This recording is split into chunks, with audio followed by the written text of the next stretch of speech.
Tomorrow will certainly be a very challenging match for the team, but Real Madrid has overcome tougher challenges than this. Here is our coach.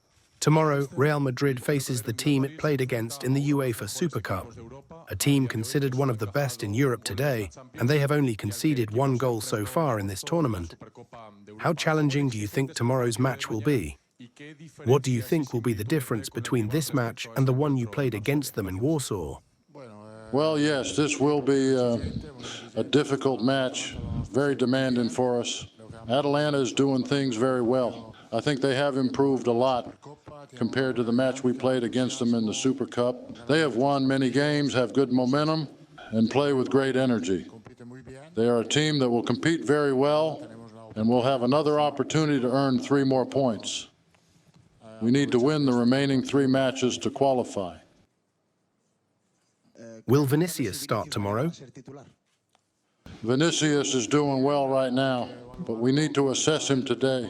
Today's training session will be important to see how he feels, and the same goes for Rodrygo. Bellingham is fully recovered and doing well. The only doubts I have at the moment are about Vinicius and Rodrygo.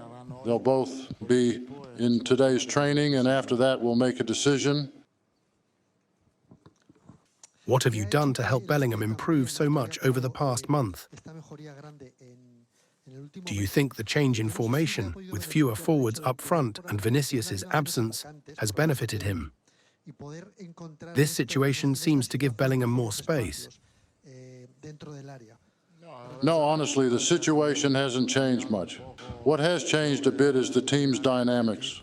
We're playing better in attack now with more movement up front, and he's taking advantage of this. He's scoring goals again, and that's very important for him as well as for us. I don't think his attitude on the pitch has changed either, because Bellingham always contributes a lot, both defensively and offensively.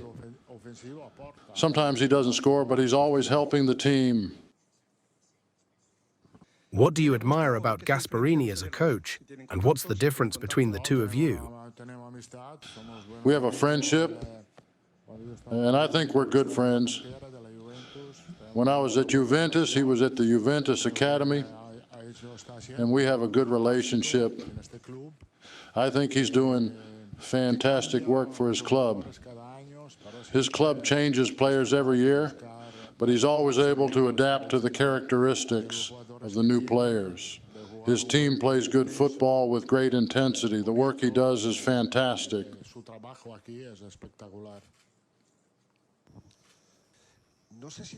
Do you take into account the number of minutes your players have played so far this season? We assume you have all this data available. For example, Fede Valverde has only missed 1 match out of Real Madrid's last 77 games and has started every game he's played. Do you take these stats into account? What happened to the small breaks you said you'd give to the players? Have you forgotten about that? The truth is that you can plan to rotate players when you have the entire squad available and healthy. Unfortunately, we've had long-term injuries, like those of Militao and Carvajal, which make rotations much more complicated. This forces some players to play more minutes than usual. But Valverde's case is different and special. Let's not forget that Valverde has played as a right back, a defensive midfielder, a right winger, and a central midfielder. If someone tells me they don't like seeing him play as a right winger, I don't care, because we've won 2 Champions League titles with him playing in that position. Valverde is an essential player for this team. There seems to be a rush from the fans, the club, or the press for young players like Endrick and Arda Güler to have more prominence. They are only 18 and 19 years old, respectively. What's your opinion? Do you think they should play more minutes or face some pressure? Are you aware that Endrick could be loaned out in January, or do you believe that's out of the question? No, Endrick is staying with us just as Güler is staying with us. Giving them more minutes I'm not sure right now. Maybe they do need to play more. Personally, I have no bias against anyone. I just try to put the best team on the pitch for each match.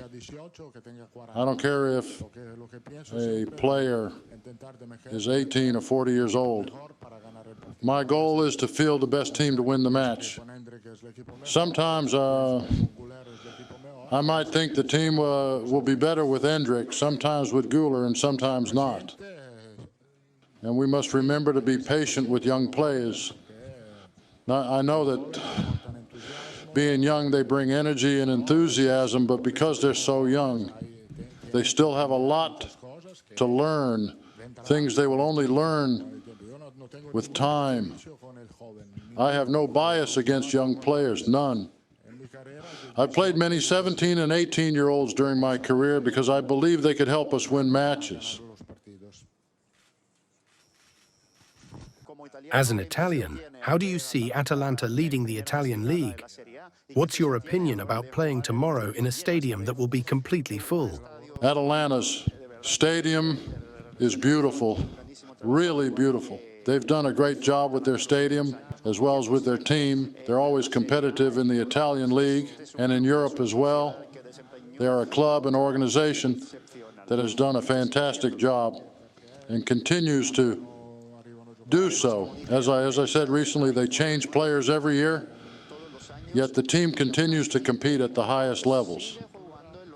That says a lot about how well structured the club is right now.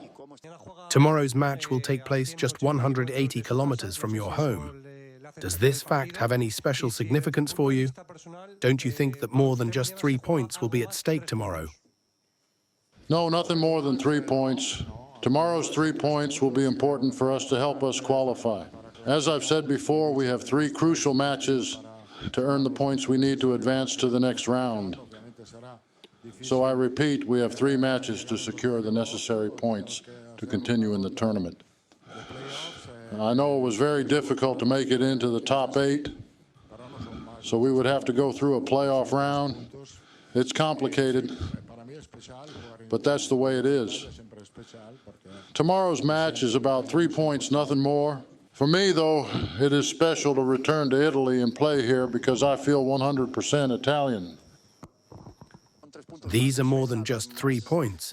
They are decisive points for the chance to stay in the tournament. While we know this isn't the most challenging situation you've handled in your career, don't you seem a little too calm? Yes, I am very calm.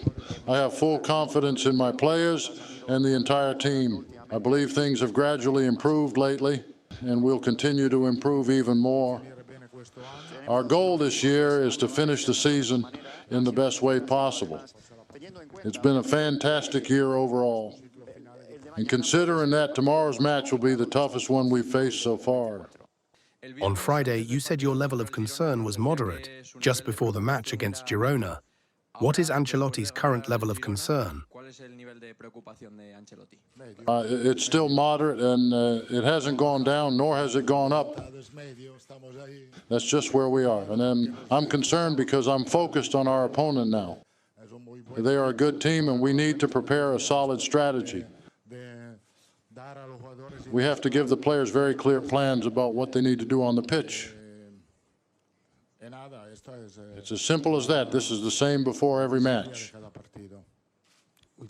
Yesterday, Mbappe gave an interview in France where he admitted to feeling anxious at the start of the season about scoring goals. I'd like to ask, how have you, as a coach, helped him overcome these issues? Do you think, with this interview, that all of Mbappe's problems are now resolved?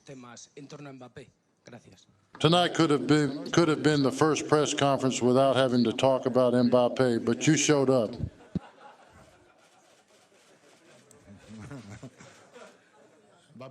Mbappe is doing well. He's improving. What I've done to help him is simply show him the trust that every player needs when they're joining a new team and club for the first time. In the last 2 matches, he's played well and is starting to develop better chemistry with the team. He's becoming more active on the pitch. So tomorrow, his performance could help us and be very important. Thank you all.